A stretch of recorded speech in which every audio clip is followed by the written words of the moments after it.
Good evening, everyone. Welcome to the Wednesday edition of The Outer Realm with myself, Michelle Desrochers and Amelia Pisano. We are broadcasting live here via the International Public Radio on United Public Radio Network, 107.7 FM and 105.3 FM in the beautiful city of New Orleans.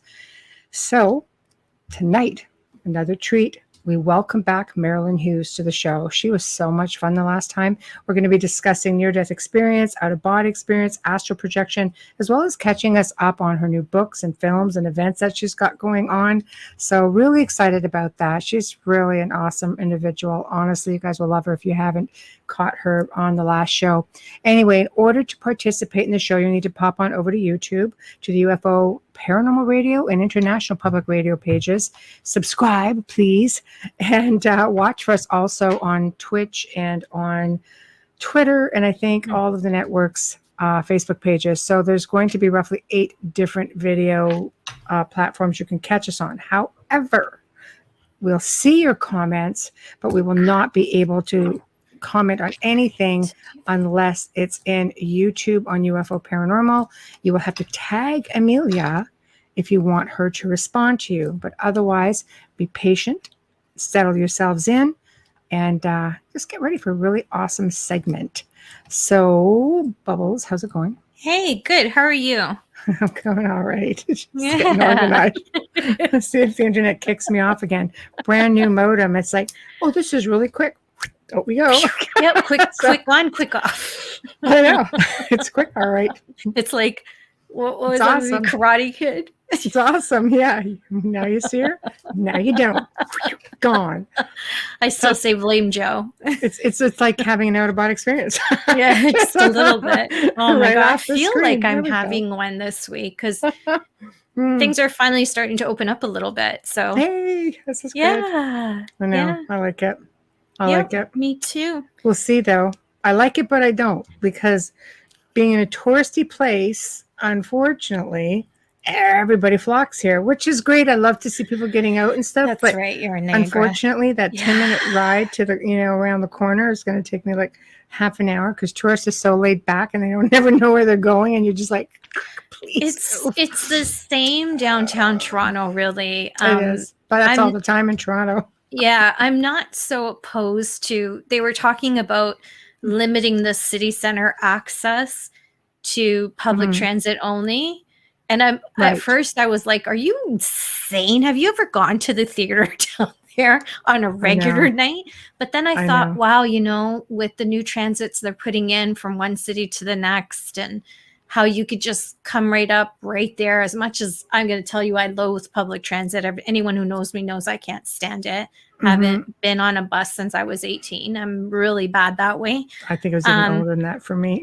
It grosses me Unless out, I was I'm not gonna abroad, lie. because I'll take public. Yeah. I do take public transit when I was in Scotland.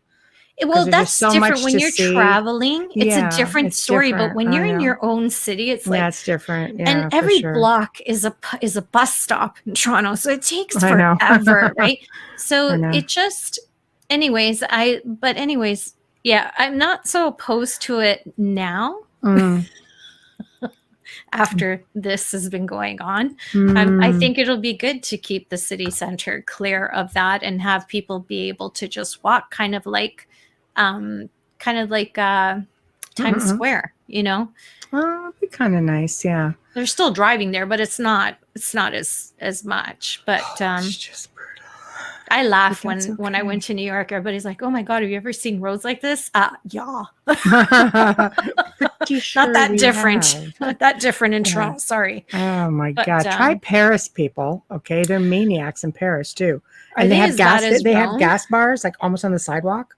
And you're just trotting along in the tourist section. All of a sudden, a car comes, almost takes you off the sidewalk, gets in there, just Well, like.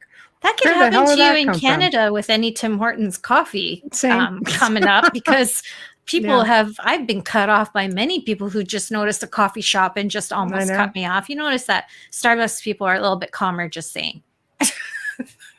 We know where we're going. We know it's going to be a wait when we're in there, so it's a little So different. there we go. 2 free plugs. Yeah. Oh shit! Yeah. It's Canada Day That's tomorrow. Okay. That's Canada Day. We're going to cut you a break. Anyway, we're going to bring on Marilynn Hughes. I'm really excited to have her back. You're going to read the bio for those who missed I'm it the going to first read time? a Part brief of the one bio because it's like huge. Yes, which just means she's just even more amazing. Marilynn Hughes, actually, if you don't know this about her, founded the Out of Body Travel Foundation in 2003, and the mission reduced spiritual and physical hunger worldwide. Marilynn has also written 101 books. I'm sure it's plus that now. 40 magazines and 18 CDs on out-of-body travel and comparative religious mysticism. These books, along with accompanying music and art, are all available for free download. And Marilynn has experienced, research, written, and taught about OBE, or out-of-body travel, actually, and mysticism since 1987. I have a crack in my screen, and has appeared in innumerable radio and television programs to discuss for thousands of out-of-body experiences. And she explains it in such an amazing way. It's just so, it's different. And I'm looking forward to hearing more about the NDEs, the near-death experiences, having experienced a few too many myself.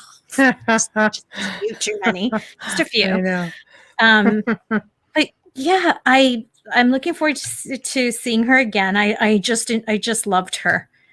Just loved her. Well, whenever Joe is ready to bring her out of the green room, we'll welcome. Hope she's got There snacks. She is. Hi, how are you? Did they give you snacks in that green room? There we go. It was Yeah. great back there. Yeah, we're nothing like Hollywood. We got so much. I on know, that. right? That's funny how they call it a green room. Meanwhile, you're like, whatever. Yeah. It's a green screen. That's about it. Not even. I think it's blue. How are you? I'm doing great. How are you guys? Great to see you again. You look amazing. Oh, thank you. So do you both. It's a little warm. We got this heat wave going on with. I know you guys have been getting hit with some real heat up there. Yeah, it's starting to feel a little bit like New Orleans up here. I know. The humidity is killer, though. It's so thick. It reminds me of Florida. You know, like rain already, for crap's sakes. We're dying. Oh, it's been raining. Break for the days. Humidity. I know. Yeah, and it's humid in the house, regardless of how high your air is. You're just like, what the hell? Yeah. I don't like it. I love Not Florida, but around Orlando, we're Canadians, okay? Yeah, we're supposed to like Canada geese and igloos. You're supposed to be able to be cold sometimes. Yeah, not in Southern Ontario. I'm not going to gripe too much because, you know, the snow will come and everybody will be belly aching. I'll be like, oh, was that guy? I don't believe so I'm not I do that. like winter. No, I'm all right. I like having 4 seasons. It just feels right. Yeah. We'll have to agree to disagree on 4 that. seasons because I was in Colorado for 25 years, and now I'm in 4 seasons in Colorado, Maryland. You have 2. You have summer and winter. I have friends in Colorado. That's true, but now I'm in Arizona, so now we have 1 season. Yes. All the time. Wow. Isn't it lovely though? Do you really like connect with everything there, with the energy, and is it really like that? I've never been. It's very nice here. It's very hot right now. Mm-hmm. But you know, yes, it's very nice. There's a lot of spiritual people in Phoenix, Arizona, and it is a very unique environment, you know, with the desert and everything. So yeah, there is. It is. During the summer, it's a little rough because, you know, we do get really hot here. So, but you don't have the humidity, right? So if you can dress for it. Yeah, but that 110 degrees feels like you can fry an egg on your face. Thought. Yeah. Well, it's like Vegas, right? You actually can fry eggs on yourself. And, you know, you put oven mitts in your car, and you you know. My God! Right? Last week I think we had 122 one day. Oh, it is like Vegas. It's a lot like Vegas. Harsh, yeah. Well, desert, you know. Yeah. So it's humidity does change it a little, but heat is heat. So, you know, when it's really hot, it's just really hot. The sun is really intense in the desert. You know, So Oh, yes, it is. Oh, yes, it is. I've been to Vegas in like June, so I understand. I've been to Egypt, and let me tell you, Oh, that's I thought it hot. was really cool suntanning up on the pyramids, and then I was just sort of like, you know what? It's pretty maybe freaking not. hot Yeah, up I mean, here. it's probably It's like- similar to Vegas and probably similar to Egypt. I've never been to either, but we're pretty Yeah. close to Vegas and Nevada, so it's Yeah. probably Yeah. similar. I would Yeah. imagine your temperatures are very, very much the same. But I've heard it's just different times of the day. humidity is the worst, and I just found, and I mean, I've never been to Vegas, so I don't know, but I know like in Egypt, I know why they all nap. Everybody naps in Greece and Egypt and the islands. Italy It's like too. they shut down from like 2 to 5, and you're like, why? My God, Italy, they shut down from noon to 7, just saying. Or Yeah, noon see, to it's 5. just crazy. Yeah. It's Yeah. very Is hot. it because the heat It's takes it out of dry. them? Yeah. It's too Okay. hot. It's dry. The villages are antique. They're ancient. So you don't Yeah. have air conditioning and everything, right? That's There's the true. air conditioning with a store and then the I know 'cause electricity I live in in one Italy. of those houses. Yeah, she lives in one of those houses. I don't. I have air That's on and a fan and humidity. Let me tell That's you, true. you don't know what it took me to get my hair this straight today. Okay, that's all I'm saying. It doesn't seem to matter. This house has walls that are 3 feet thick, and you would think that it would just, it Yeah, you would does think like a keep it cellar, cool but to a degree, but yeah, we're gonna go hang on the cellar. Really? The ghosts say. but I'm saying it's No, like a no. cellar when the walls are that thick. That's what I meant. It's Yeah, like a yeah, cellar. sure. Yeah, Pump I'm out not of the saying way. cellar's not a bad place to hang out at if there's wine. Just saying, you know. This is true. Maybe I'm I just need to Italian. take a different approach. That's what Have it you is. seen an Italian cantina? Have you seen what's in an Italian cantina? I Oh my like God, it. there's food. Oh my There's food gosh. and wine next to the laundry detergent. Seriously, like it's crazy. That could work. That could That work. could work. So tell us what you have been up to, because it's been a few months. So catch us up. Oh, well, Where do you lots want to of it- start? It's all fun and exciting. yeah, we've, a couple of books we've released, a couple of new books, The Lord of the Redemption, Nice. Hermetic Archtronics, The Saviors, and the Tachyon Teachings in Wow. Out-of-Body Travel. Wow. And also we released, I will grab this one, a sequel to Dialogues with the Mystic, Dialogues with the Mystic 2. So that was Nice. also released. And That's a big book. yeah, we released a few films. So we released a 2-part documentary called At the Feet of the Masters, as well as How to Have an Out-of-Body Experience, and also The Stairway from Earth to Heaven. So we've been busy, and we have quite a few little projects in the can. So Wow. coming soon, the Tao of Mysticism documentary, as well as the Oh. Rites of Passage coming soon. That And- sounds like it would be fun. oh yeah, The it'll be rites fun. of passage. That's Oh yes. Can you yeah. give us a little bit on it? Oh yeah. So we released a film called Initiations into the Mysteries back in December, and this will be the sequel to that. And the Rites of Passage goes into a lot of the things that I wrote about in a book called The Fragrance of the Mystical Rose, which are the deeper mysteries of, the ascent of the soul to the celestial garden of God.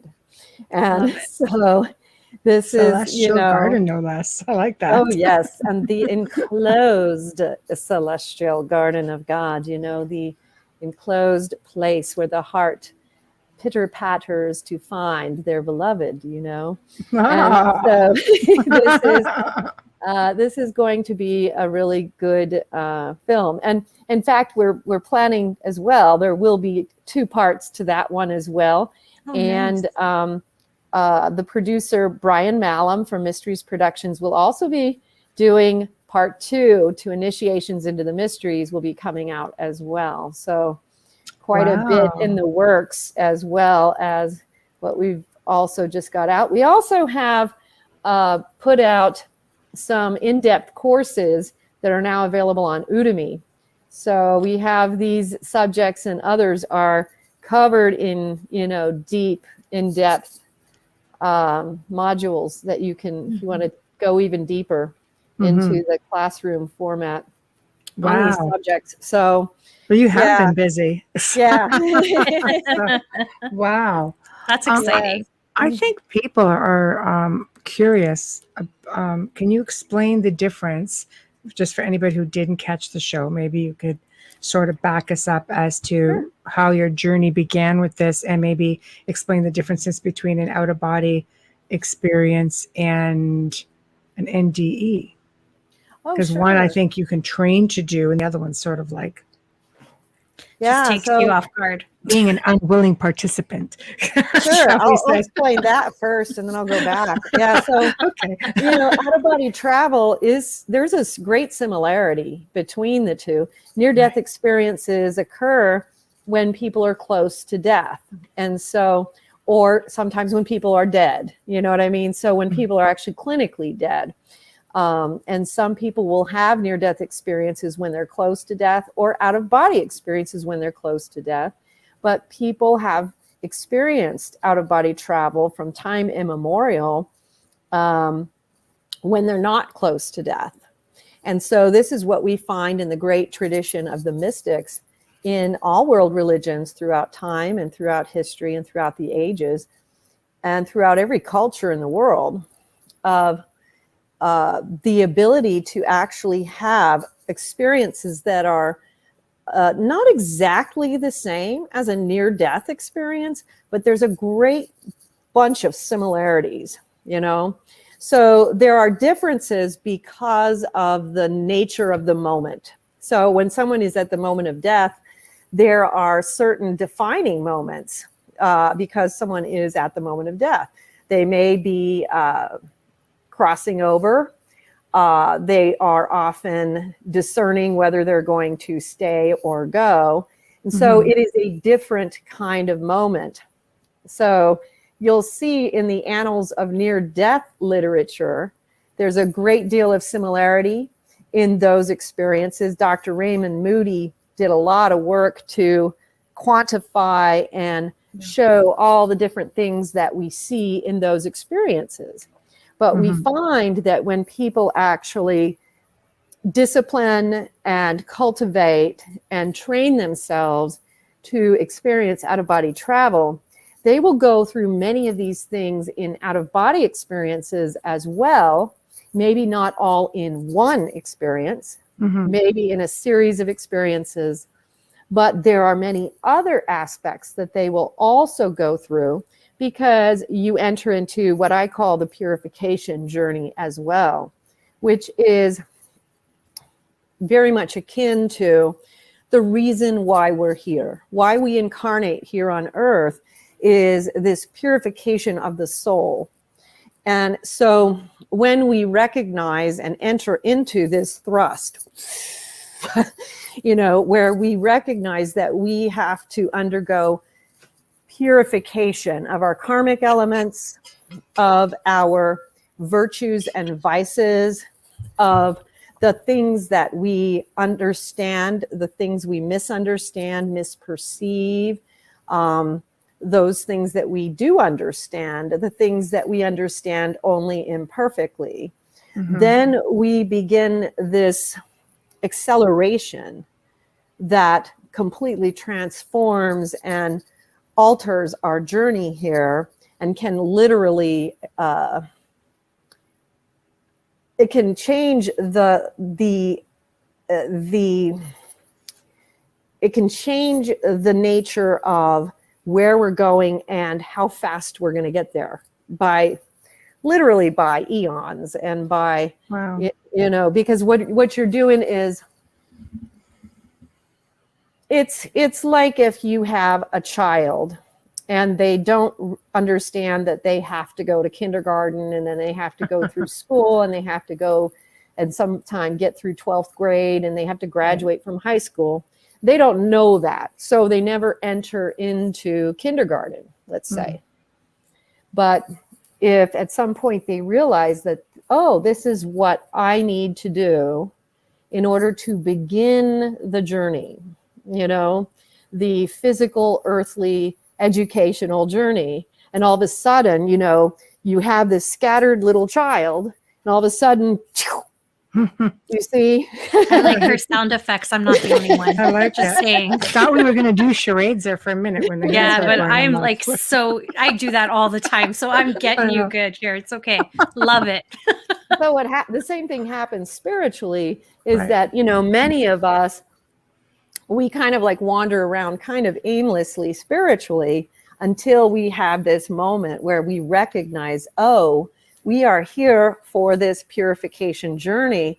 And it's like all of a sudden you engage like you're on a jet, and you engage the jet and you're engaging it into overdrive, and all of a sudden you're like, oh, and all of a sudden, so all that of a would sudden almost seem really shocking. it is. And it's very shocking, but it completely changes the trajectory of your path. And that's the thing that I think people probably don't realize, how dramatic it can become, because it very much changes that trajectory. So I'll just use another analogy.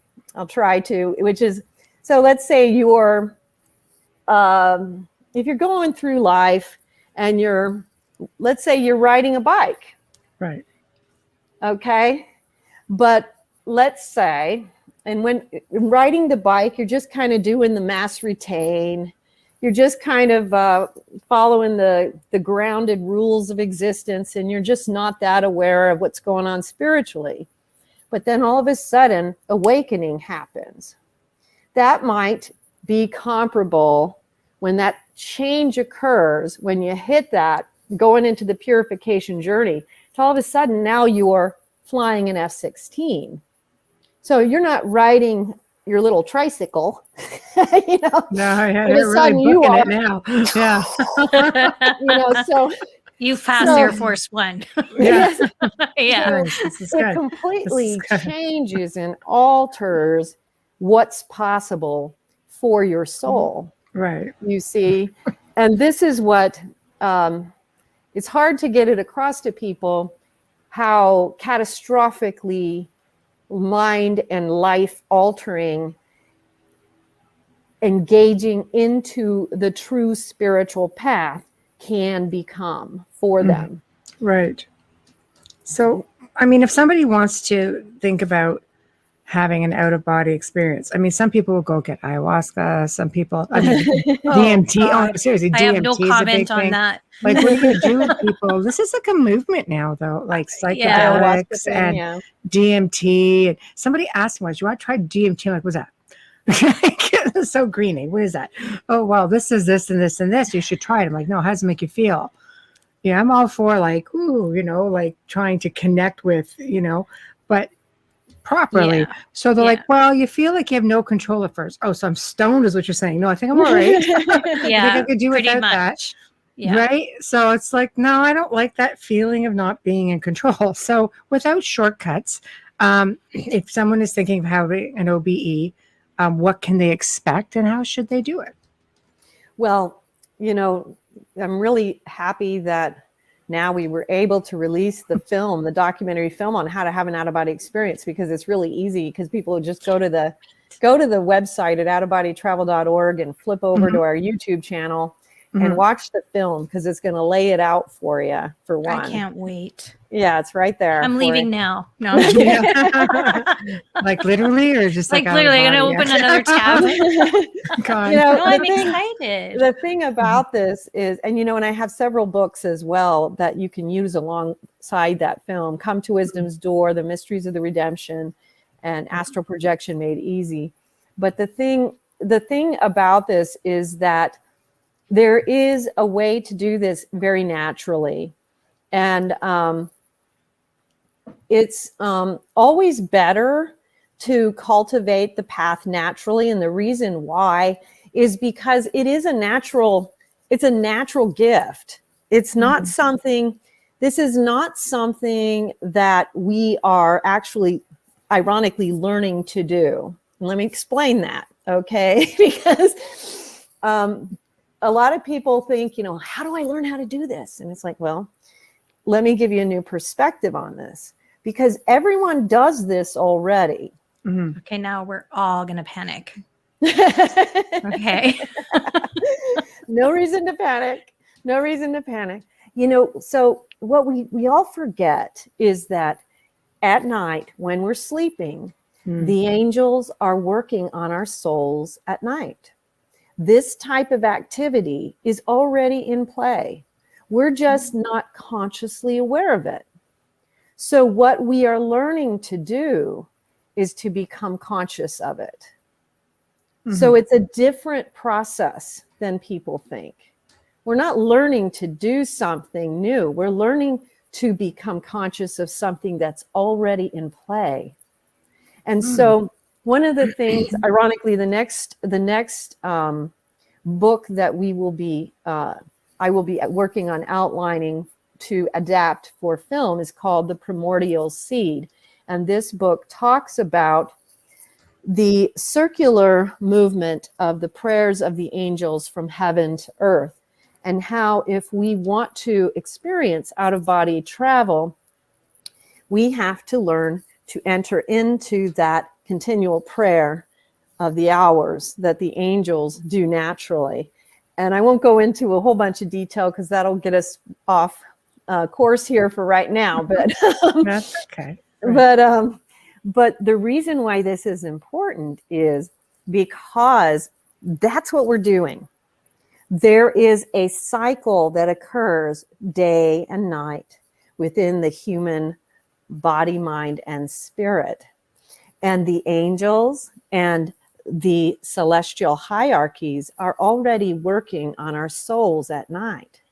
So what we are learning to do is to quiet ourselves and to become much more aware of our consciousness and to become able to receive. And there's a lot of steps to this that is outlined in the film and outlined in those books. But what we're doing is recognizing that we're stepping into the movement that already exists for us, but we're stepping into it consciously so that we can participate in it more consciously. But go ahead. I'm sorry. I interrupted you. No, that's okay. I was going to say, if somebody's really fearful, because some people are really, you don't know what to expect, essentially.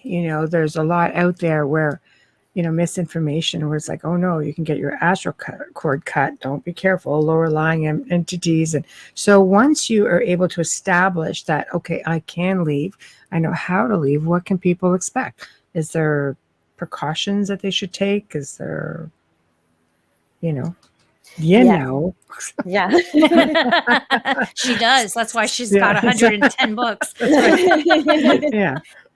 There are a lot of precautions, and a lot of it is prayer. And ironically, one thing I'd like to preface this with is that a lot of people don't realize that I didn't start out Catholic, and the reason why that's important is because this is something people don't realize is, I had the experiences that led me to become Catholic. I began, 30 something years ago, wondering, well, what is the right path to follow? What I found in my mystical experiences and in my out-of-body travels was that when I was taken into spiritual warfare, working with ghosts and lost souls, what I discovered very quickly was there were very simple formulas. They were things like the Our Father, the Hail Mary, the Apostles' Creed, things I didn't know what they were because I wasn't Catholic. You know what I mean? But these were prayers that were very, very powerful against dark forces, against anything demonic or dark. And, these are the prayers that I would just naturally have fed to me by the Holy Spirit to assist these souls in the out-of-body travel states. And then I would continue to learn and be trained. And so first of all, you start with prayer. You have sacramentals around. So, crucifixes, things like this, holy water, holy salt, holy oils. Excellent. You can see they're all behind I me. can Exorcism see. box. Yeah. Loving it. Loving it. Have a sword. And you know, one of Michelle's the got the things, holy swords. With the Yes. sword. oh, Yeah. Yeah. oh, I love it. I love it. Yeah. Okay. And you know, the thing that I think is important for people to know about this is, you know, because everyone always just assumes, oh, this is coming from your own programming. It's like, no. I was not raised a Catholic. I was raised Mormon, actually. Oh So I my actually had, gosh. Are you serious? That's a big serious. difference. Wow. Yeah. That's quite the Grand jump. Canyon leaps. Yeah. Uh-huh. Yeah, I Yeah. actually had kind of an anti-Catholic bias. And so when I was experiencing these things, I kind of was like, what? You know, this is kind of like not what I was expecting. And then, you know, one thing else that just I'll add to that is that then I started meeting other people. And I started meeting people, ironically, who were close to death, people who were nearing death, who were struggling with the same questions. Like they weren't sure, like maybe they had been Lutheran their whole life. And I'll tell you a story about someone I knew who had been Lutheran his whole life. His father was a Lutheran pastor. And he actually spent most of his life making fun of me because I was kind of a Catholic, kind of mystic. Not, you know, I wouldn't call myself a Catholic mystic because I'm a little bit too out there. I want to be fair here, you know, because, but he would make fun of me a little bit in a very lighthearted, you know, not in a bad way. Right. And then when he was closing in on death, he came up to me one day and was very serious. And he said, Marilynn, I have to talk to you. And I was like, okay, what? And he said, I had a near-death experience. And he was really, really, really moved by this experience. And he had been taken towards the tunnel with the light. And he said, I saw all of these traditional Catholic things. He said there were the Catholic sacramentals, the prayers, all these things. They were the traditional Catholic things. And I was the traditional Catholic priests, the traditional Catholic, all these things. And he said, I'm just completely blown away by it. And I have to become Catholic. He became Catholic and he was buried in a Catholic funeral. And he was completely converted by that experience before his death. And I've heard this from others who have had experiences where and of course, other people who have had out-of-body travels, mystical experiences where they were not necessarily Catholic, but they go in and they're doing spiritual warfare. And what's happening?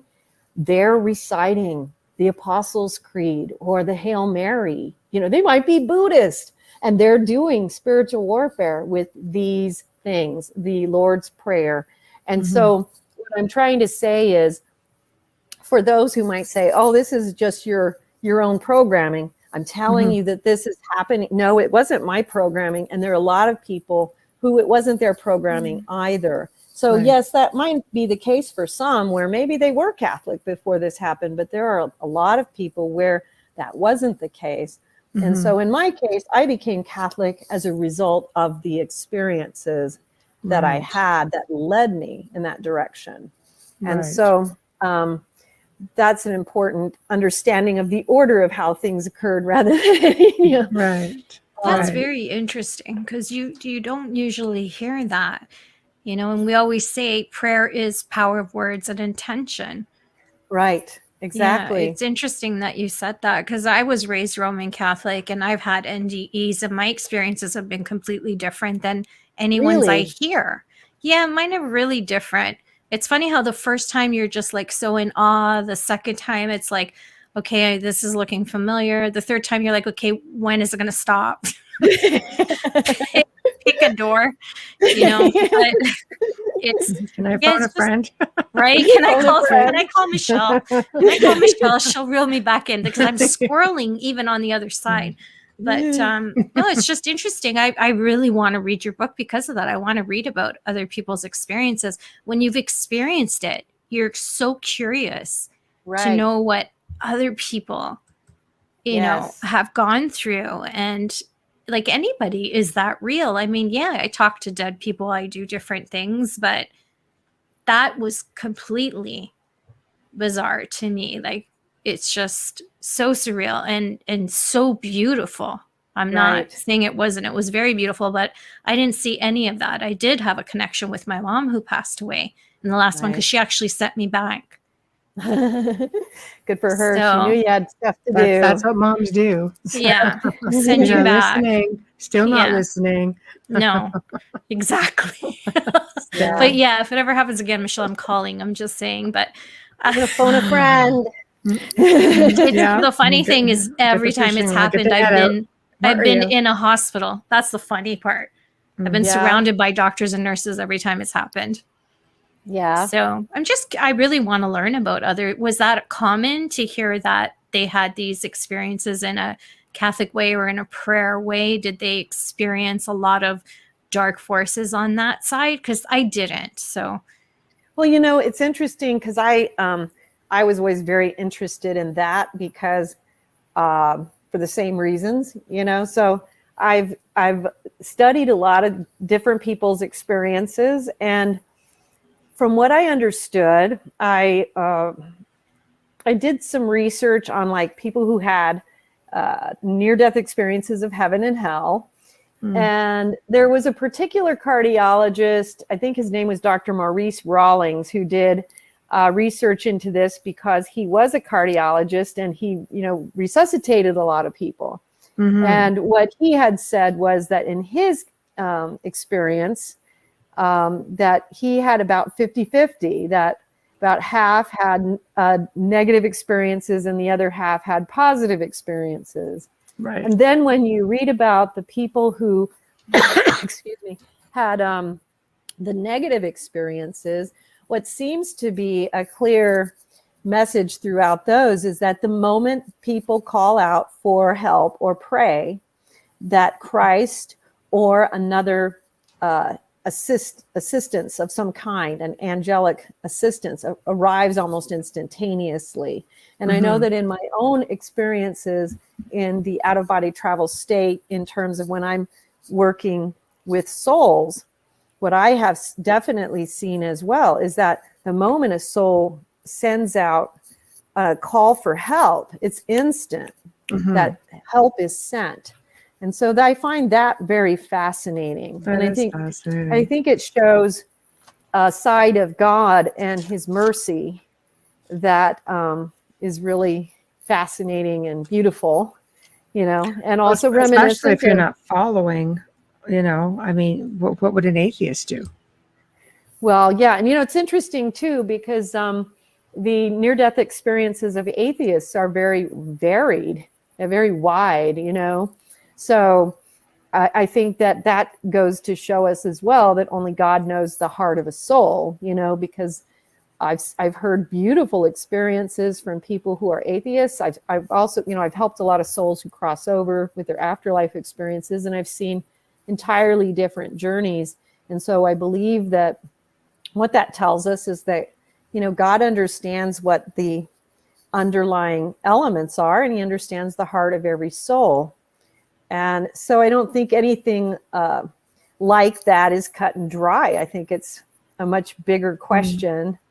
And so, you know what I mean? it's yeah, you need to like get through all your films, I think, and your books to get a full understanding of it. But that is something that can be taught, which is pretty cool. So why don't we jump over to your books? Let's talk about the Lord of Redemption. Now, this is the fifth one in the series, fourth one? Third one in the Redemption series, yes. And okay. This series is fun. So this one is the third. And so the first two is the Limb of the Redemption, and the second one is the Christ of the Redemption. And the Limb of the Redemption focused a lot on the afterlife journeys. The Christ of the Redemption went through a lot of spiritual warfare and going beyond into what I call the pure lands. And then the Lord of the Redemption goes into what I call the tachyon teachings. And the Lord of the Redemption is very special to me. It's one of the things that's different about this particular set of books from my other sets of books is, you know, I've written a lot of books, and this set of books is kind of going into a different kind of energy for sure. And what the Lord of the Redemption does is we're now kind of going into a different sphere of experience, which is very cool, you know. Speaking of, you know, the one of the films that we released was the two-part documentary on At the Feet of the Masters, which is about talking about the great masters of all time, you know, who've left behind in their words in the writings of the ancient sacred texts, and how that relates to the Lord of the Redemption is that, you know, when these great masters have left behind those words, you know, all of our films and all of my books also lead to this point, because one of the great things in my work that I feel like all the prophets, saints, mystics, and sages have kind of led me to focus on in a lot of my work is this point, which is the gold, as I call it, which is the ancient sacred texts. And the ancient sacred texts were left behind by all those great souls who came here and figured it out before us, who came here and completed what it is we are all here to complete. And so these are the souls who came here, left behind in these extant, sometimes forgotten texts, the final words that they left behind before they were going to ascend this realm and go to the next level. And what is that next level, right? What is the next level? I'm hoping you know. in the Lord of the Redemption, we find out. There we go. So you do know. All right. Perfect. So this is where we finally get to go to that place where the great masters go when they leave this world, having transcended all the work that we are supposed to complete in order to graduate this realm. That purification journey, that purification, discrimination, and discipline pathway that we are here to complete. And that is the tachyon field. And I have to pause because it is a place of great holiness and silence that I just have to pause for. And this is the tachyon field, which is, the tachyons are particles that vibrate beyond the speed of light. But the tachyon field is this beautiful world of pure adoration of God. And when you enter into it, it is a place of infinite vibration, wherein these masters, these mystics, these prophets, these saints have left those final words of gold. And they are gold. Why? Because those golden words contain within them that secret, those secrets that we need in order to follow them in their footsteps to where they lead. And where they go is this great, beautiful, peaceful place, this space where only adoration remains. And when you are there,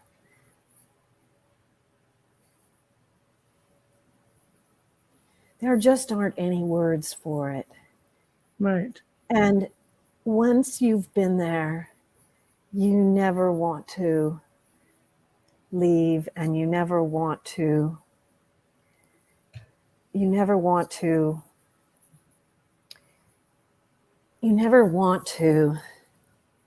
return to a simple physical existence and forget what is possible for us. Mm-hmm. So it's almost like just shedding your skin and going back to pure energy.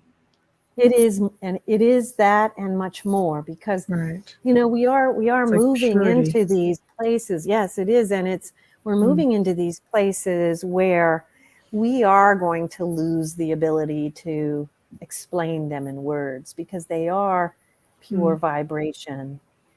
And Mm-hmm. Yeah. It's difficult. You're very passionate about it. I can tell that. It's just, it moves you. oh yes, and yes, it's just I have goosebumps. Yeah. No, well, I think it's terrific. So this is basically what you are trying to teach. So what's involved in teaching something like this? Because it seems like it's hard to even muster up the words to even describe this place. So how would you teach about this? Like, this sounds like it's something old, sacred, taboo in some circles even. Well, I wouldn't call it taboo, but I would definitely say it's definitely something old, something, and one of the things about out-of-body travel is I try to tell people we're never teaching anything. We're not teaching anything new. It's been around from the beginning of time, but we're trying to help people to recapture something that's been lost. And, another one of the things that you're going to find in the Lord of the Redemption is the path to get there. Right. And you're going to find it in the ancient sacred texts, because there is this hidden little pathway that the Lord takes me through these monasteries in the stars, where he shows me these secret little texts that show me the secrets of salvation as shown through some extant texts, and how many of these things have been lost and forgotten, but they're not gone. They've just been forgotten. It's so sad when you think about it, because the ancients were very much in touch with themselves and being able to, to do this. It's almost like it's a lost art. Well, one of the things that we have done in our modern society that I'm really trying to re-tap back into now, because I'm working on the 4th book in the series. This one is, believe it or not, the aliens of the redemption. Oh, I like it. And ironically, I've had the really cool honor of meeting Nefertiti, who has taken me back into ancient Egypt and shown me some of the lost texts from her time, which she tells me that there were things that were lost to our history. And so she's showing me some really neat things that were very, very holy that have been lost. And so we're working on this one. But what we have lost here in our modern world is that we are so all, connected to electronics and devices and things like this. We forget, let's just take a moment to, I'm going to transplant you all to just another moment in time. Let's just go back to, I'm just going to take you to the 1200s for a moment. I like the 1200s. Let's pretend. Yeah, let's pretend we are hanging out with Saint Hildegard along the Rhine in the monastery, where Saint Hildegard would, in the silence of the night, listen to the sounds of the angels and literally bring in that heavenly liturgy that she composed. Because she didn't compose it, she heard it. Why did she hear it? She heard it because everything was quiet. She was able, in a sense, to bring the tachyon fields into her sphere. Mm-hmm. And she had the most stunning, stunning visions of the salvation of humankind and the mysteries of the redemption itself. You know, the visions that she had contained so much mystery. Mm-hmm. And for just a moment, the three, you and I, and all three of us, let's just imagine we're just nuns in her convent. You know, because there were maybe 20 or 30 nuns in her convent, and they were alone. And they were just them for maybe 20, 30, 40, 50 miles. Mm-hmm. Imagine the silence of the night. Imagine the silence and the birds that you would hear at night. Mm-hmm. And imagine the sound of the nuns singing those liturgies with the circular song of the angels from earth to heaven. Mm-hmm. Do you see how it might have been easier for them to do this? Definitely easier for them than it would be for people of modern time with all the technology Right. and the cell phone towers and the Oh, satellites and yes. interference of frequencies and vibrations. And so you see how all we actually have to do is literally almost even just visualize ourselves back to this place. We don't have to actually recreate, you know, the Middle Ages. Mm-hmm. Even in our inner city apartment or wherever we might be, we can place ourselves in our medieval cell. And we can place ourselves in these places. We can place ourselves with the early desert fathers in a cave. Mm-hmm. We can place ourselves with the prophet Jeremiah in the middle of the desert, where we experience that aloneness with God, that silence, Mm-hmm. where we create our own private field. Mm. You see? Mm-hmm. And you know what I'm kind of giving you is a little bit of different ideas that you can add to the things that I already have available in the film on how to have an out-of-body experience. But these are things that you can add to this. So essentially, you just have to visualize where you want to be.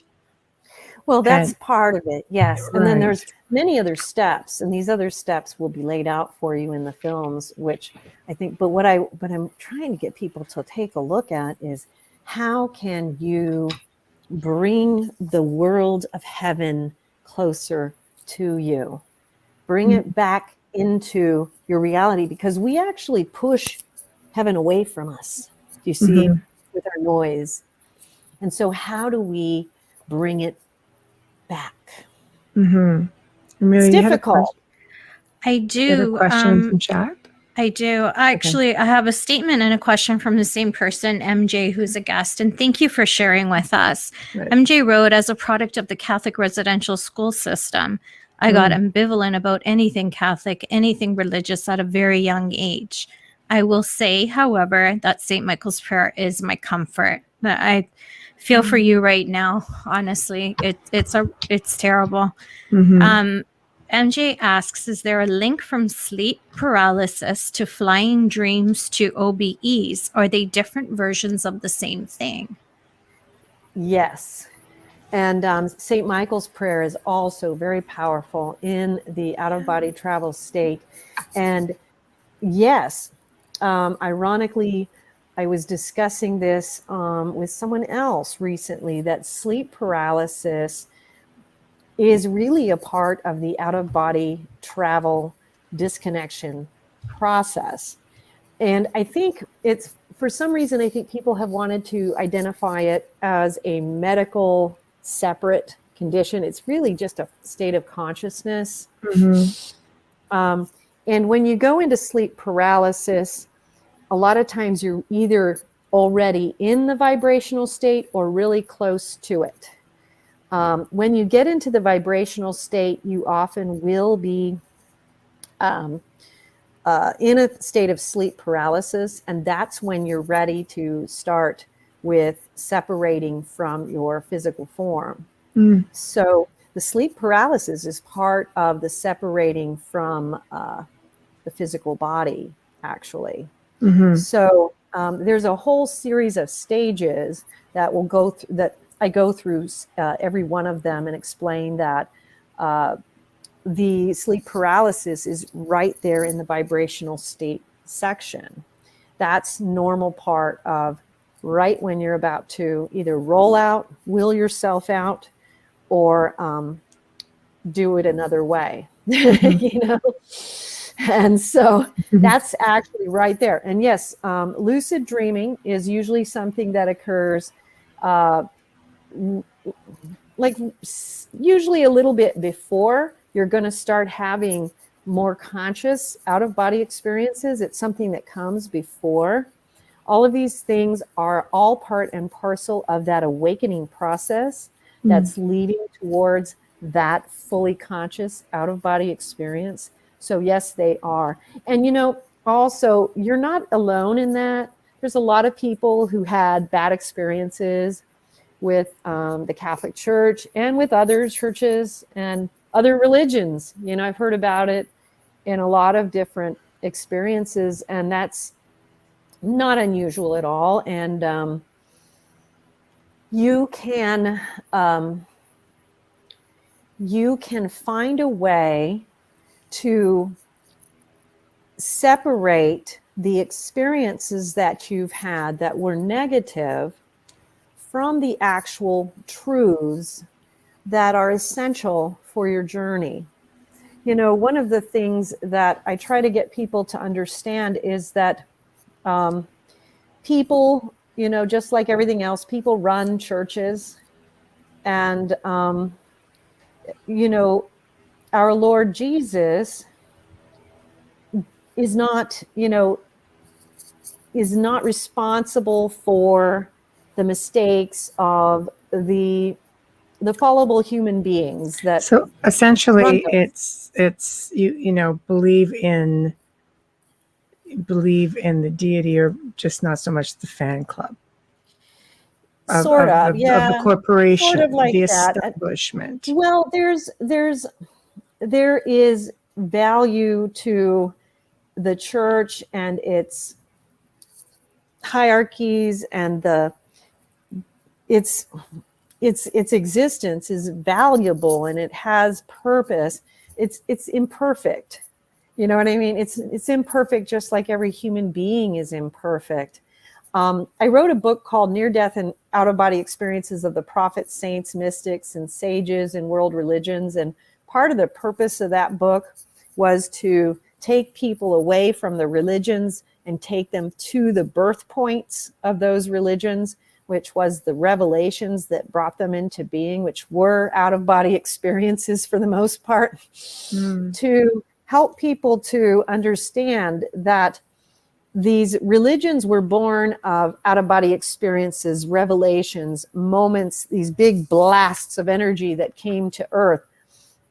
What happens is that those moments then are always taken by other people, and people try to codify them into structure. And the Holy Spirit can't be structured. It's just not completely possible. But there is purpose to these other things, like theology and things like this. There's purpose to it. They do get out of hand. You know what I mean? They do. So people have had, people have shared with me experiences they've had that are really bad. And obviously we all know historical things, and people have shared things that have happened to them that are inexcusable. So, and I've heard people tell me things that, stories that have happened to them where I don't see how they would ever be able to get past that, and that they would need to follow a different path in order, because it was too traumatic what happened to them. Right. You know what I mean? Go ahead. No. I was just going to say, not that I'm defending the church or anything. It's just I've worked with a lot of missing children cases, and I've worked child sexual assault and all different horrific crimes on children.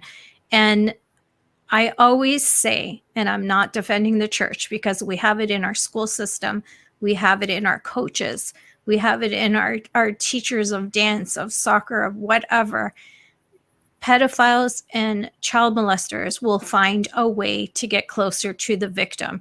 It doesn't make them a teacher. It's like a wolf in sheep's clothing. They find a way in. Not necessarily our there are some bad priests out there, but not most of the time. It's pedophilia and child molesters that are going in with the cloth because they can hide behind it, where then becomes the issue with the Vatican and why aren't they standing behind it? That's a whole other show.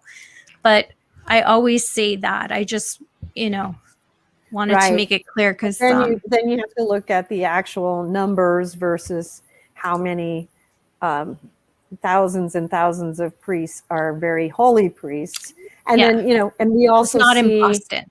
Yeah, which is not in Boston. In Boston, you can email me, but we've all seen the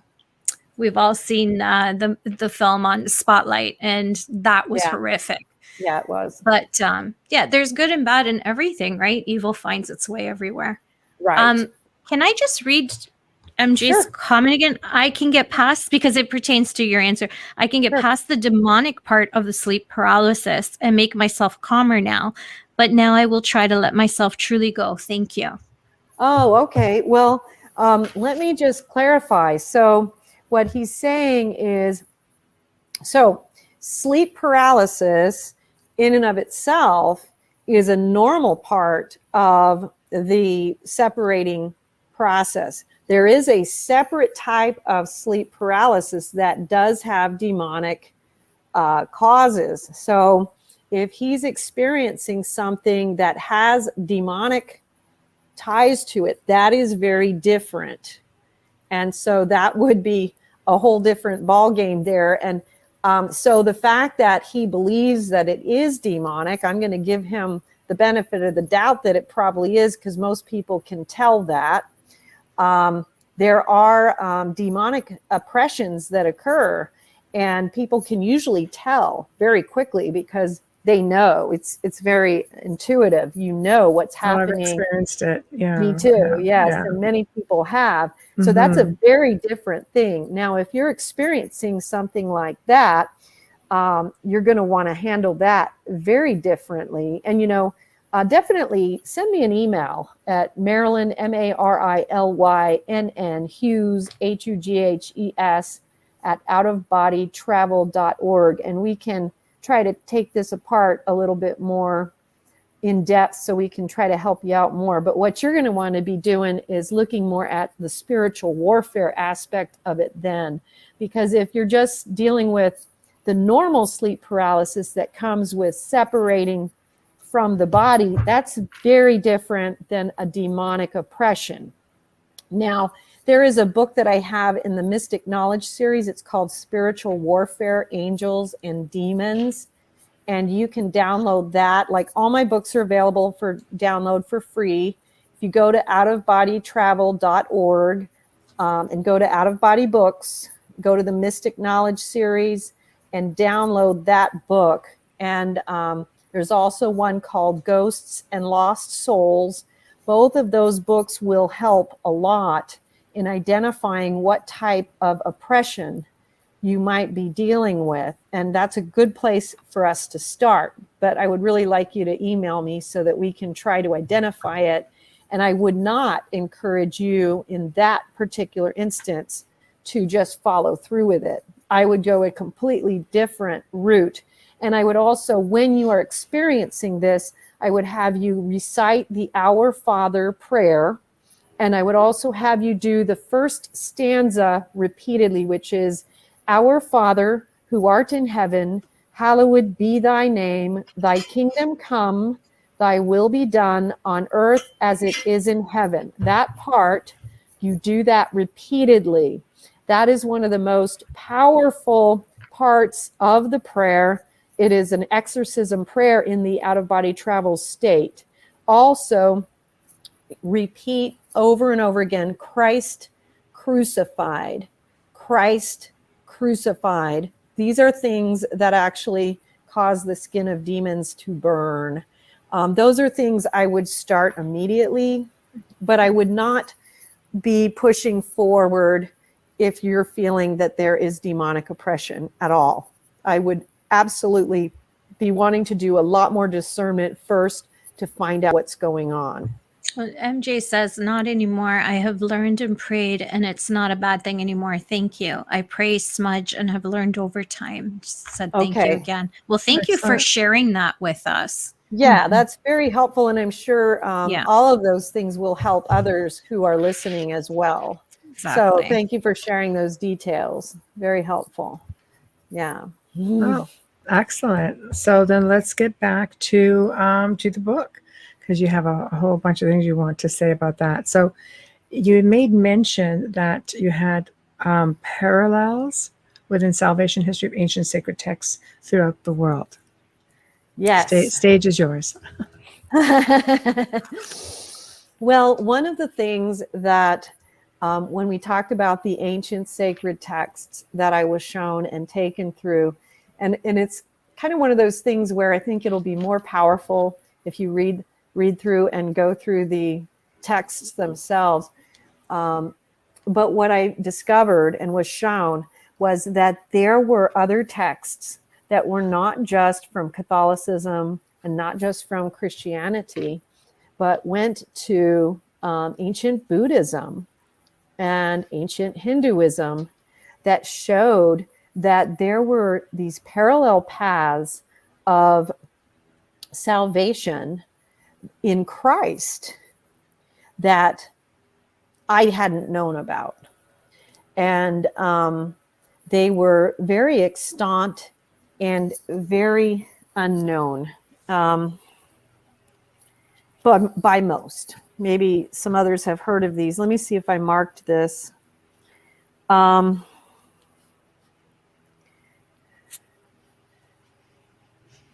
So, ironically, what we find is in some of these ancient Buddhist texts, I don't know if you guys had heard of any of these things, but ironically, the Buddha had actually prophesied the coming of Christ. Yes. And these records are kept in one of these ancient Buddhist monasteries. And then there are also these other texts that go back to the Amida Buddha, wherein there is this salvation path that is laid out thousands of years before Christ that is identical to what Christ laid out when he came. And you have to read the texts to fully appreciate what it tells us, because what we find, and this is interesting when you compare it to what we find later when we enter into the tachyon fields, which again, remember, is pure adoration of God, is that these texts from ancient Hinduism and ancient Buddhism, which, you know, we have to remember how God was always trying to reach his people in whatever ways that he could. They're showing us that we can achieve this purification of our fetters and our flaws and our human weaknesses through the recitation of the holy name alone, through the simple love of God, the adoration of God. And what I found fascinating about this is that the simplicity of this path and the simplicity of it, and it's more than this, but I'm simplifying it because I have to. Thank you. It's like, all right. But for those of you who are like me and really want to know the meat of it, read the book, because you can download it for free. And is that you literally are finding that the refinement of our soul is something that is not so hard won. It is something that the Lord has provided to us, and it was provided to us in a variety, a myriad of ways during the time of Christ, since the time of Christ, and before the time of Christ. And he has shown us that there is a simple way for us to connect, to engage into this purification process of the soul. And that is adoration of God. That there is, it sounds too simple to be true, doesn't it? I think it depends, on the perspective. But you see what people are missing when they think it's too simple to be true. They're missing one thing. So I want you to go back to my F-16, okay? And you can take this F-16 and think of your car, okay? So, if you have your car and it's in park, it sits there, right? But if you put your car in drive, what does it do? Goes forward, right? So when a soul enters into adoration, it's kind of like, let's go with the Starship Enterprise, okay? I'm like all about examples today. Warp speed, It's working though. When Jean-Luc Picard would say, engage, what was he doing? So when he said engage, they did go into warp speed usually, right? But what he's doing is he's putting the Starship Enterprise into drive, and it would start going forward. When we enter into adoration, we are engaging the gear. We are putting in the afterburners on the F-16. And what happens when you engage the afterburners on the F-16? You hear a lot of noise, and that thing goes. That's what happens in our soul, right? When we enter into a sincere and pure state of adoration. And we don't realize how fruitful and how meaningful and how accelerative that can be. Because what these texts, and I include these excerpts from these texts in here so you can see what I found and what I was shown in these monasteries in the stars. And I had these beautiful experiences where I was taken and I met with these Buddhist monks who have long deceased, who now reside over these ancient texts in these monasteries, in these stars. It's so cool. And they're letting me look at these texts, the originals that are kept, undefiled in the heavens, And what we find is that there is a path. There is a path that engages our soul into a state of purification through pure devotion. And the irony is in Hinduism, it's called, no problem. Sorry. It's a pure devotional service is what it's called in Hinduism. In Catholicism, it's called adoration, And how many of us in Catholicism, are told how important it is to go to adoration? We don't realize how important it might really be. In Buddhism, the path is pure devotional service, but it's this recitation of the holy name. So why would that be so important that we would see it being announced by these prophets, saints, mystics, and sages I In was going to ancient ask you that. Why are they so important? Why? Well, let's ask this question, because Okay. these are being recorded. Let's ask this, and let's really analyze this, because we're seeing these being recorded in texts in countries where there's no chance that these people would have had contact with one another. Mm-hmm. These are eons apart in different parts of the world. You know what I mean? So we see that this is something that has been revealed through out-of-body experience, through deep mystical experience, to all of these mystics. Mm-hmm. And so there's something to it, right? Mm-hmm. Yeah. So why is it so important? Mm-hmm. It's because there is, remember how, what does it say in the book of Revelation? Oh, you'll have to enlighten me on that. In the beginning was the Word, Mm. and the Word was God. Mm-hmm. And so the recitation of the holy name, the beginning was the Word, and the Word was God. The recitation of the holy name has vibration and frequency. And that vibration and frequency, done with proper adoration and devotion, in and of itself, brings down this process of purification upon us. Mm-hmm. It's creating the circumstances for this to happen in an accelerated fashion. Mm-hmm. Do you see? Right. Right. Okay. So let's try to word this properly.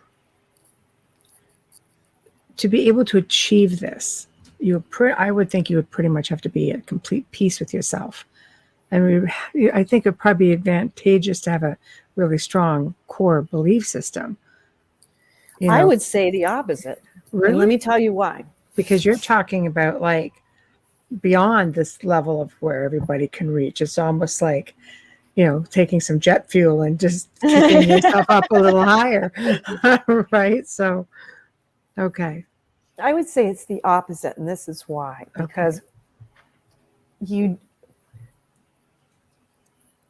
me, what it to me is like, it's telling us that God is providing us with this simplified way of accelerating the purification path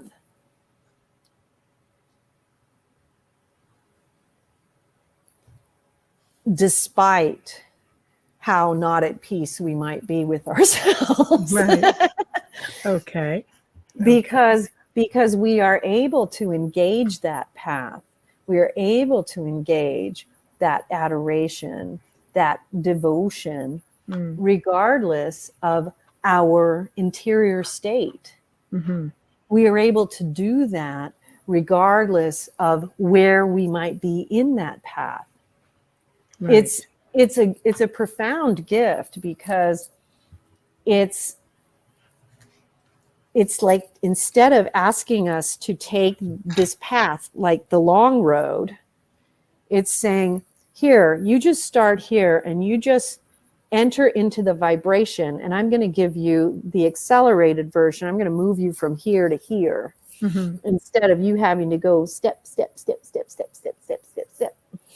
I'm going to just take you, I'm going to move you vibrationally through some of this. And maybe I'm not making myself as clear as I'd like. I understand. Does it make sense? Yeah, absolutely. Absolutely. Yes, because what we're trying to do, it's grace. Does that make sense? Yeah. It's grace.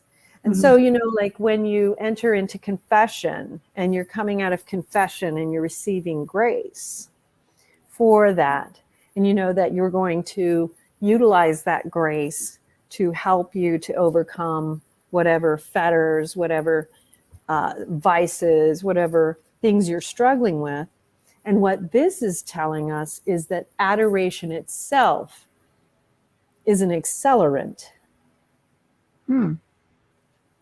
Okay. Okay. Okay. I'm learning. This is what we learn as much as the listeners I'm do. taking notes. Right. I'm like going to be off the show and on that documentary right after.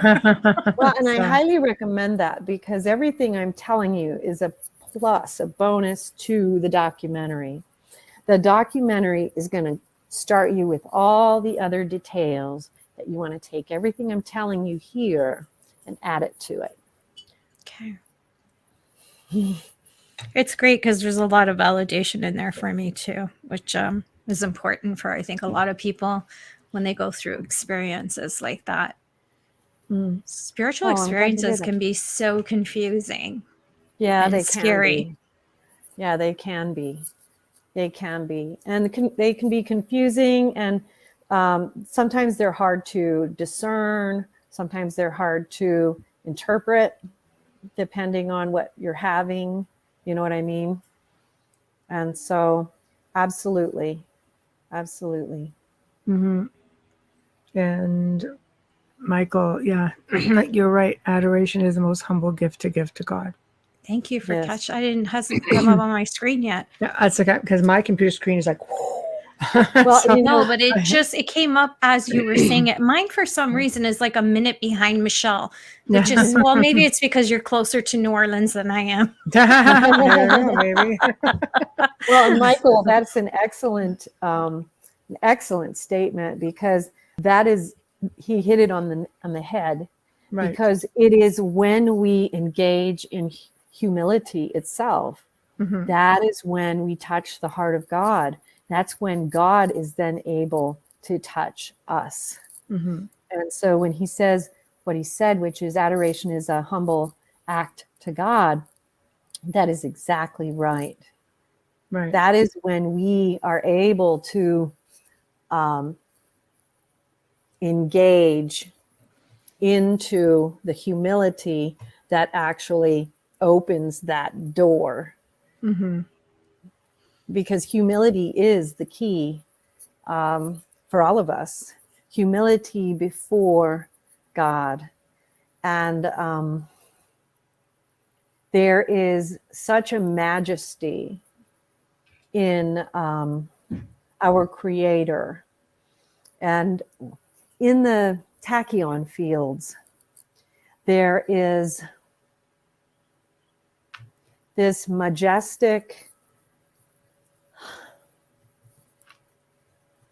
awe. There is just this majestic awe. And the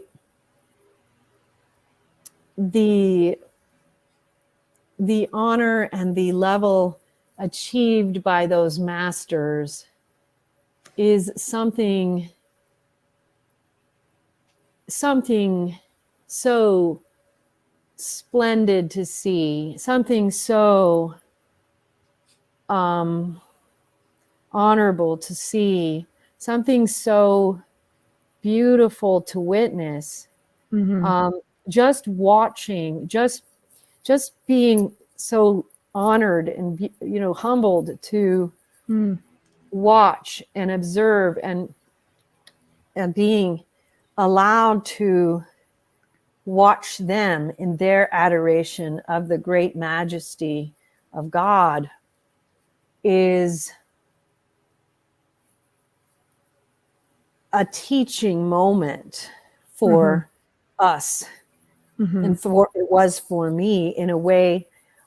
It humbles us in a way that is not,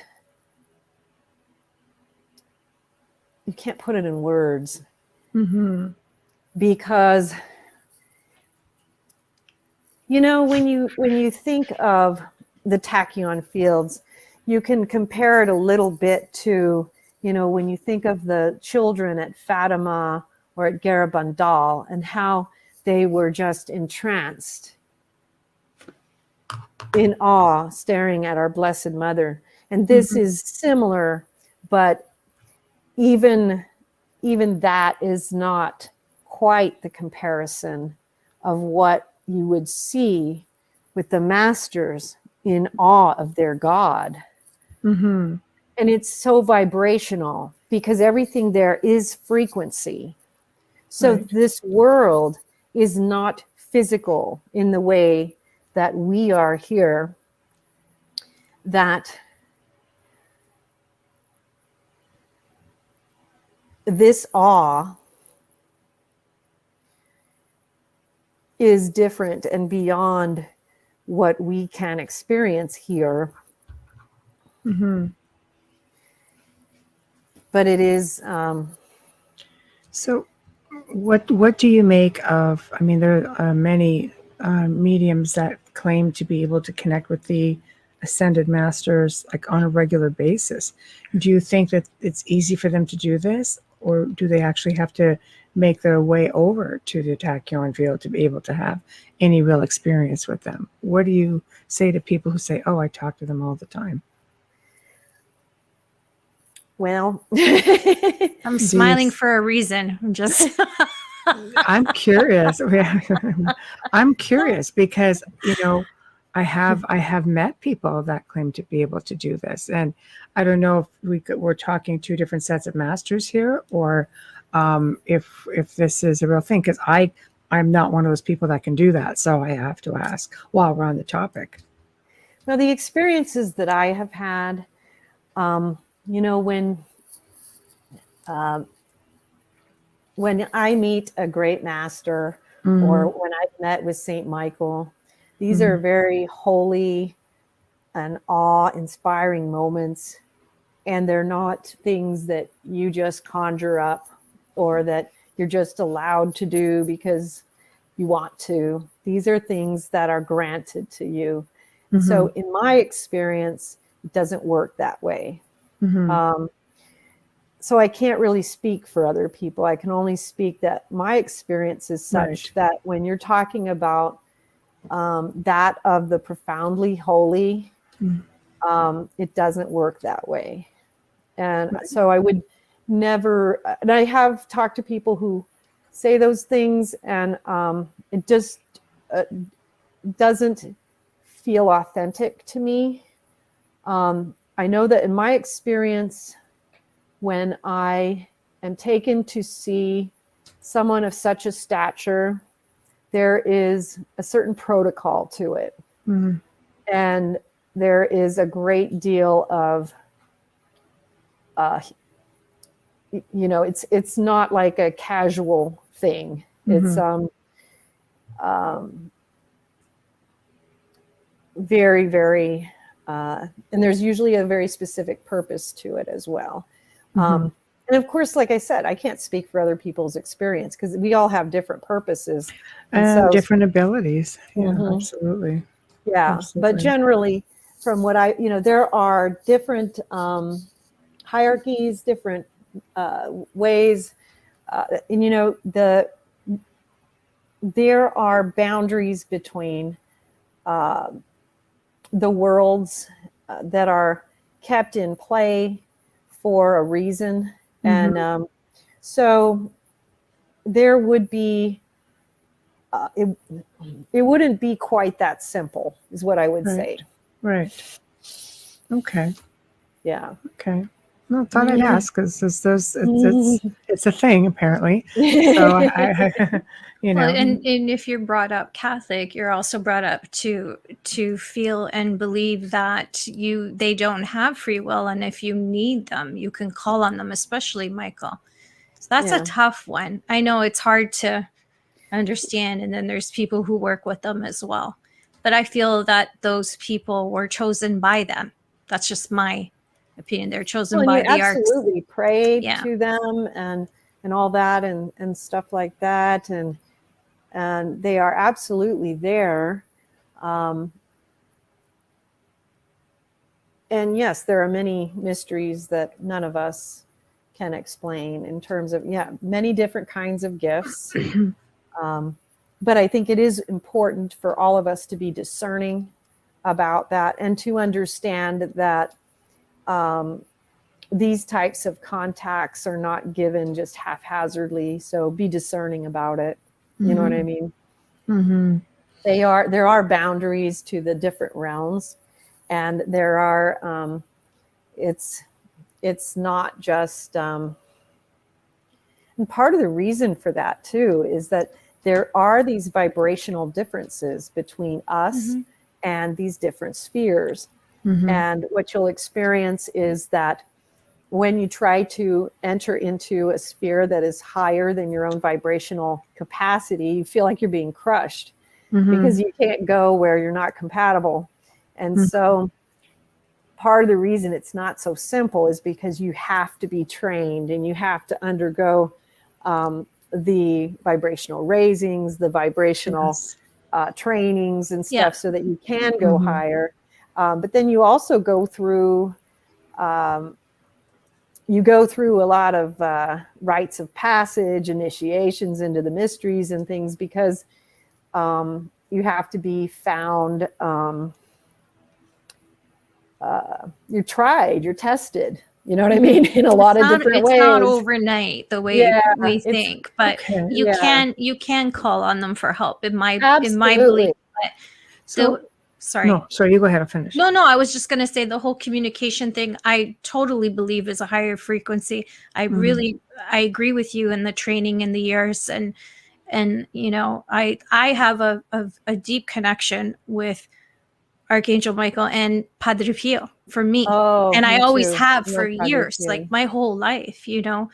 And a lot of the Padre Pio is because of my mom's beliefs. It's not because of being Catholic. It's because he was actually, you know, he actually lived in her lifetime and died in her lifetime. So I heard all the stories, and my brother-in-law is from the town that, you know, Padre Pio was born and raised, and later where you can view him, believe it or not, in the church in San Giovanni di Rotondo. But I'm like just in awe of his, of everything about him, you know. Well, and one of the things about Padre Pio too is that when he accepted one soul, he accepted their whole family. So if he was attached to any member of your family, he accepted your whole family. And I feel that way about Padre Pio too. I love him. Me too. I can't turn my laptop around. I have a huge photo of him actually. I have a question. Yeah. Sorry, we're having a moment. Yeah. That's okay.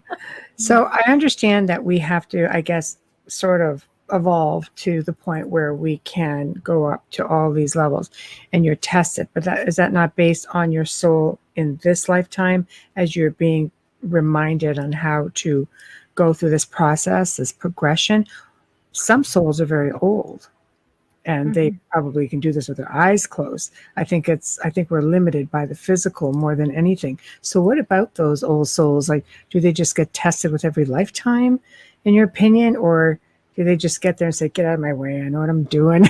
It's like, up you go. Like, says, how would that work? Well, what we're like being in soul school.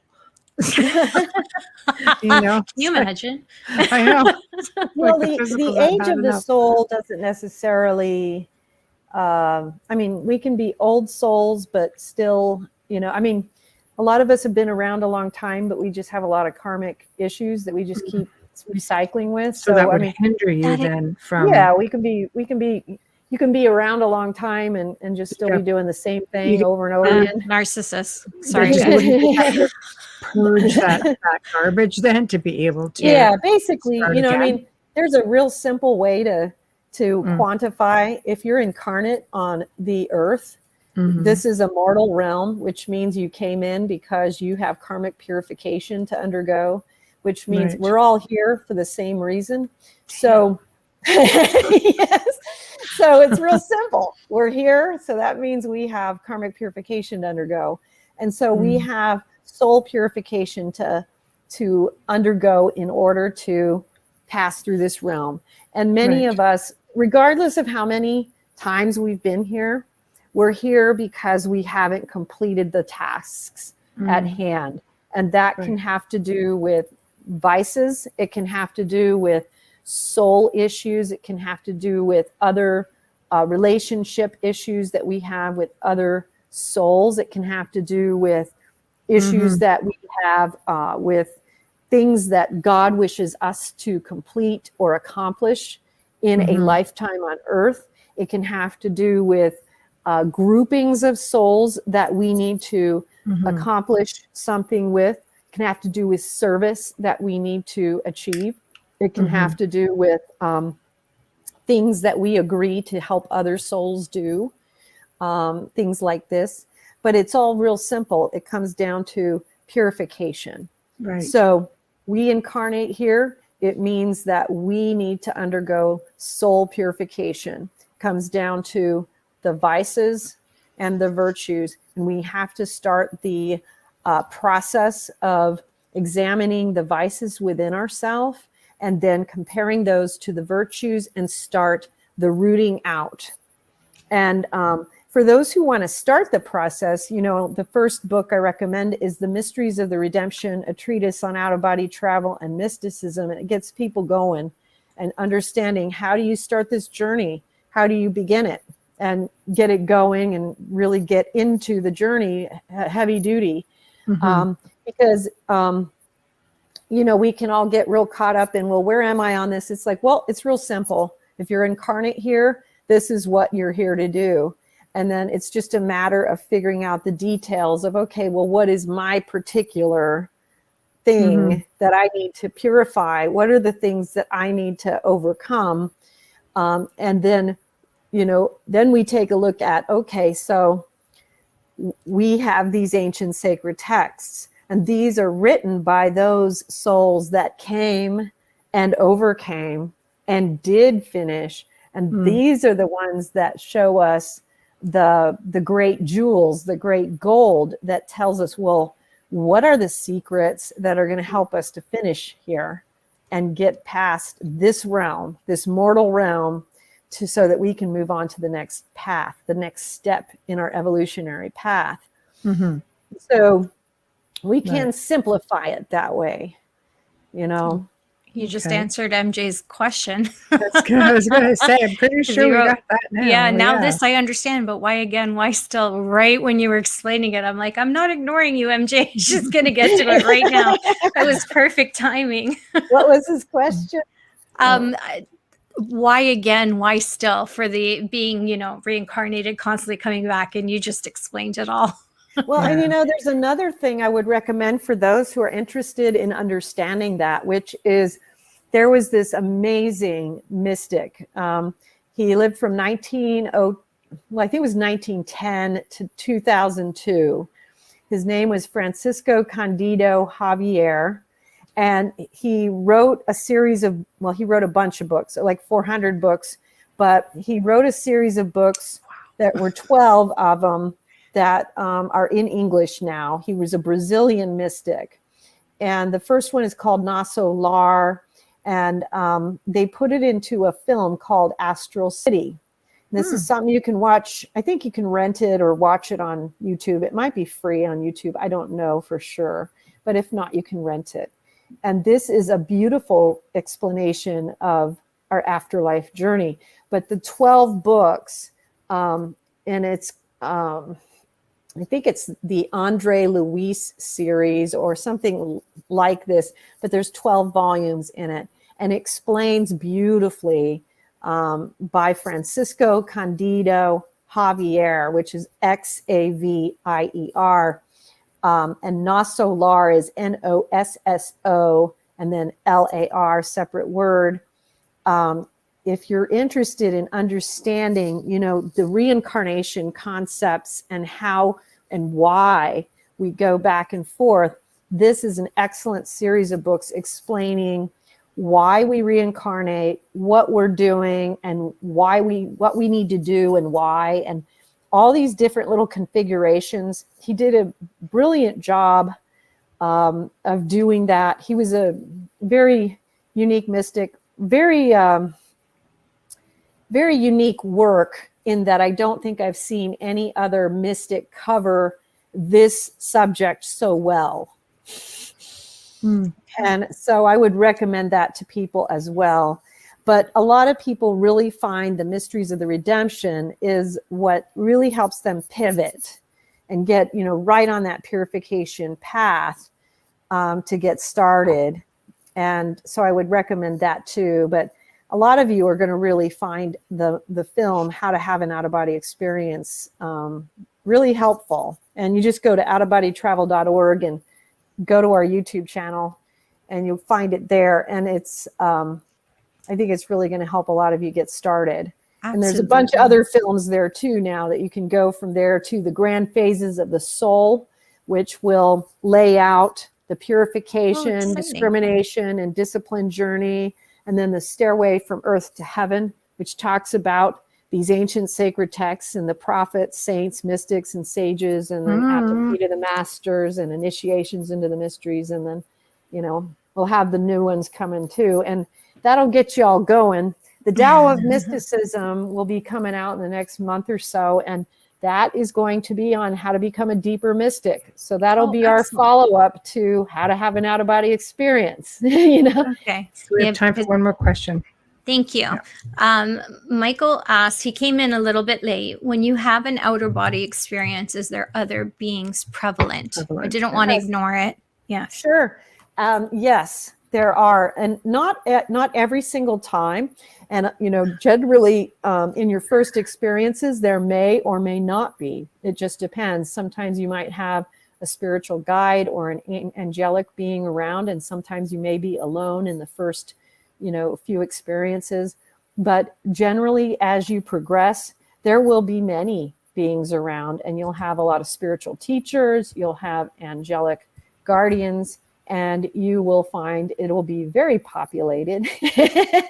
And you'll find a lot about that in the Mysteries of the Redemption, what you can expect to find, which is a lot.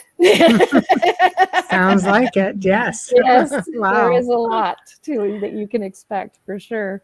So we're getting near the end of the show. So this is the time where, I'm sure we could have put in a whole other hour, but tell everybody about your courses quickly, how to find you, the books, just promote. Sure. Yeah. Outofbodytravel.org is the gateway to all of it. So head on over there. You can find Out of Body Books is where you can download all the free books. You can find all of our films. Go to the footer of the page, click on YouTube. You can go to our YouTube channel. Please subscribe, become a member. We also have the Udemy link is there, so you can find all our courses there. So click on that, which is our courses. And what else do we have there? We have lots of fun little things there. Lots of things in the footer of the page for everything you're looking for. So we have the courses, the films, the books, out-of-body books. We have lots of art and music, which will be out-of-body music and art. You can contact me. My email's in the footer. If you have questions about anything, Marilynn Hughes at outofbodytravel.org. I answer everything. Anybody, you got a question, email me. Also, yep, and we have a Q&A on the YouTube channel as well.